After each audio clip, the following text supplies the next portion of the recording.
Hello દોસ્તો, સ્વાગત છે તમારું પાયલની કુકિંગમાં। તો આજે આપણે બનાવીશું એકદમ ટેસ્ટી એવા બટાકાવડા। તો ચાલો રેસીપી શરૂ કરીએ। તો તેના માટે મેં અહીંયા આ રીતે જે 5 નંગ જેટલા બટાકા આવે છે તે બટાકા આપણે આ રીતે લઈ લીધા છે। તો હવે આપણે આને બાફી અને પહેલાં લઈ લેવાના છે। તો આ રીતે આપણે આટલા બટાકામાં આપણે 20 થી 25 બટાકાવડા બનાવી અને રેડી કરી લઈશું। તો આ રીતે એક તપેલીમાં પાણી એડ કરી અને હવે આપણે જે બધા જ બટાકા છે તે એડ કરી દઈશું અને હવે આપણે આને એકદમ સરસ એવા બાફી લઈશું। તો આપણે પહેલેથી જ બટાકા બાફેલા હોય તો એકદમ ફટાફટ આપણા બટાકા વડા બની અને તૈયાર થઈ જાય છે। તો આ રીતે એકદમ સરસ મેં બટાકા વડાના માટે બટાકા બાફી લીધા છે। તમે જોઈ શકો છો ને તે એકદમ સારી રીતે બોઇલ થઈ ગયા છે।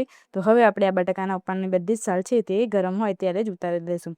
જ્યારે આ રીતે બટાકા ગરમ હોય ત્યારે આપણે તેની સાલ ઉતારીએ તો એકદમ ફટાફટ તેની સાલ ઉતરી જાય છે। જ્યારે ઠંડા થઈ જાય પછી આપણે તેની સાલ ઉતારીશું તો થોડી વાર લાગશે સાલ ઉતારવામાં। તો આ રીતે આપણા બટાકા બધા જ ક્લીન થઈ ગયા। તો હવે આ રીતે મેસરની મદદથી એકદમ ગરમ ગરમમાં જ તેને મેશ કરી લઈશું, જેથી કરીને તેનું સુંદર એકદમ સરસ થઈ જાય એટલા માટે।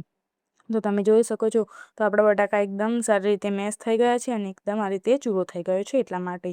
તો ગરમ હોય ત્યારે બટાકા સારી રીતે મેશ કરી લેવાના। હવે તેનો મસાલો બનાવવા માટે આ રીતે એક પેનમાં આ રીતે આપણે 2 ડાંગલી જેટલું તેલ એડ કરીશું। તેલ આપણે વધારે એડ નથી કરવાનું અને તેલ ગરમ થઈ જાય એટલે આપણે તેમાં રાઈ એડ કરી અને પછી રાઈ ફૂટી જાય એટલે હિંગ એડ કરી દઈશું। અને હવે આપણે 3 થી 4 આ રીતે મરચાંને મેં ક્રશ કરી લીધા છે તે તેમાં એડ કરી દઈશું અને સારી રીતે મિક્સ કરી દઈશું। આપણે આમાં લાલ મરચું એડ નથી કરવાનું એટલે આપણે આને લીલા મરચાંમાં બનાવીશું। પછી આપણે તેમાં સ્વાદ અનુસાર થોડીક આ રીતે અડધી ચમચી જેટલી હળદર એડ કરીશું, જેથી તેનો કલર એકદમ સરસ આવે। અને હવે આપણે જે બધા બટાકા બાફીને રાખ્યા છે તે બધા જ આપણે તેમાં એડ કરી દઈશું અને હવે આપણે તેમાં મસાલા કરી લઈશું। તો મસાલામાં આ રીતે અડધી ચમચી જેટલો ગરમ મસાલો, અડધી ચમચી જેટલો ધાણા જીરુંનો પાવડર અને હવે આપણે તેમાં સ્વાદ અનુસાર મીઠું એડ કરી દઈશું। અને હવે થોડું ચટપટું બને તેના માટે આ રીતે 1 ચમચી જેટલી દળેલી ખાંડ એડ કરી અને સારી રીતે મિક્સ કરી દેવાનું છે। તો આ રીતે બધા જ મસાલાને એકદમ સારી રીતે મિક્સ કરી દેવાનો છે। આને આપણે કૂક નથી કરવાનું, એકદમ સારી રીતે બધી જ વસ્તુ મિક્સ થઈ જાય એટલે આપણે આને નીચે ઉતારી લઈશું। તો તમે જોઈ શકો છો કે આપણો મસાલો એકદમ સારી રીતે મિક્સ થઈ ગયો છે। તો હવે આપણે આને નીચે ઉતારી અને ઠંડુ થવા માટે રાખી દઈશું એક પ્લેટમાં। હવે આ રીતે આપણે એક પ્લેટમાં તેને કાઢી લીધું છે। તો આપણે 1 લીંબુનો રસ તેમાં એડ કરી દઈશું, જેથી કરીને તેની એકદમ સરસ ખાટો મીઠો ટેસ્ટ આવે એટલા માટે। અને હવે આ રીતે બધી જ વસ્તુને એકદમ સારી રીતે રસ સાથે મિક્સ કરી દઈશું અને હવે આપણે આને સાઈડમાં મૂકી દઈશું મસાલાને। હવે આપણે બેટર બનાવવા માટે આ રીતે એક વાટકીમાં 1.5 કપ જેટલો ચણાનો લોટ લેવાનો છે।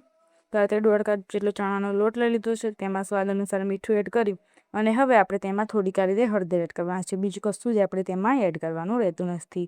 હવે આપણે જરૂર મુજબ આ રીતે પાણી એડ લઈ અને હવે આપણે આ રીતે મિક્સરની મદદથી એકદમ સારી રીતે મિક્સ કરી દઈશું અને એકદમ સરસ તેનું બેટર બનાવી અને તૈયાર કરીશું।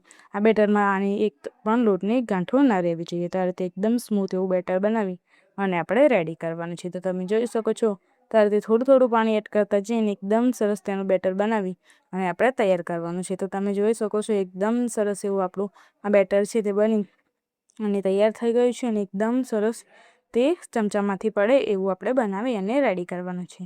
તો આપણે એકસાથે વધારે પાણી એડ કરી દઈશું તે પતલું થઈ જશે એટલા માટે। તો આ રીતે ચમચામાંથી એકદમ સરખું એવું રીબીનની જેમ પડે છે અને આ રીતે ચમચાની પાછળ આ રીતે કોટિંગ થઈ જાય છે। તો હવે આપણે આને 10 મિનિટ માટે રેસ્ટ આપી દઈશું। ત્યાં સુધી આપણા મસાલામાંથી આપણે જે વડા છે તેને બનાવી અને તૈયાર કરી લઈશું। તો આ રીતે થોડોક એવો મસાલો હાથમાં લઈ અને આ રીતે તેને એકદમ સરસ ગળગોળી બનાવી અને આ રીતે રાઉન્ડ કરી લેવાનું છે। તો આ રીતે આપણે મીડિયમ સાઇઝના જ બટાકાવડા બનાવવાના છે, આપણે બહુ મોટા બટાકાવડા નહીં બનાવીએ। તો આ રીતે બધી જ લોહીઓ બનાવી અને રેડી કરી લઈશું। તો તમે જોઈ શકો છો કે આ રીતે બધા જ બટાકાવડાના વડા બનાવી અને આપણે તૈયાર કરી લીધા છે। તો હવે આપણે બટાકાવડા બનાવી લઈએ। તો આપણે 10 મિનિટ માટે જે સ્ટફિંગ બાજુમાં રાખ્યું છે એને ચેક કરી લઈએ તો એકદમ સરસ તે થઈ ગયું છે અને એકદમ સરસ પહેલાં તેને મિક્સ કરી દઈશું અને પછી આપણે આ રીતે જે વડું છે તે તેમાં એડ કરીને આ રીતે ચમચીની મદદથી ઉપર આ રીતે સ્ટફિંગ એડ કરી અને પછી આપણે આ રીતે ચમચીમાં લઈ લેવાનું છે અને જે વધારાનું બેટર હોય તેને આપણે આ રીતે પાડી લઈશું। આ રીતે આપણે બધા જ વડાને પાડી અને રેડી કરવાના છીએ। તો તેના માટે મેં પહેલેથી જ તેલ ગરમ થવા રાખી દીધું છે। તેલ આપણું આ રીતે એકદમ ગરમ થઈ જાય એટલે આ રીતે ચેક કરી લેવાનું, પછી આ રીતે એક એક કરી આપણે બધા જ બટાકાવડા આપણે તેમાં પાડી લઈશું। તો આપણે એક સાથે 4 થી 5 જેટલા બટાકાવડા આપણે પાડી અને તૈયાર કરીશું અને હવે પહેલાં આપણે તેને હાઈ ગેસની ફ્લેમ પર જ રાખવાના છે। પછી આપણા થોડા કૂક થઈ જાય એટલે આપણે તેની ગેસની ફ્લેમ ધીમી કરી દેવાની છે અને એકદમ મીડિયમ ગેસની ફ્લેમ પર આને એકદમ સરસ ક્રિસ્પી થઈ જાય ત્યાં સુધી કૂક કરી અને રેડી કરી લેવાના છે।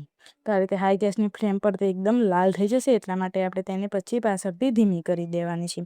તો આ રીતે એકદમ સરસ એવા આપણા બટાકાવડા કૂક થઈ ગયા છે, તમે જોઈ શકો છો. તો આ રીતે બધા જ બટાકાવડા બનાવી અને આપણે તૈયાર કરી લેવાના છે. તમે હાથ વડે પણ બટાકાવડા તૈયાર કરવા માગતા હોય તો પણ કરી શકો છો. તો આ રીતે આપણે બધા જ વડા બની અને તૈયાર થઈ ગયા છે, તમે જોઈ શકો છો. તો આની ગરમા ગરમ કઢી કે આ રીતે મરચાં સાથે આપણે તેને સર્વ કરી અને એન્જોય કરી શકીએ છીએ. એકદમ અંદરથી સોફ્ટ અને ઉપરથી એકદમ ક્રિસ્પી એવા આપણે ટેસ્ટી ચા સાથે ખાવાની મજા આવે તેવા બટાકાવડા બની અને તૈયાર થઈ ગયા છે.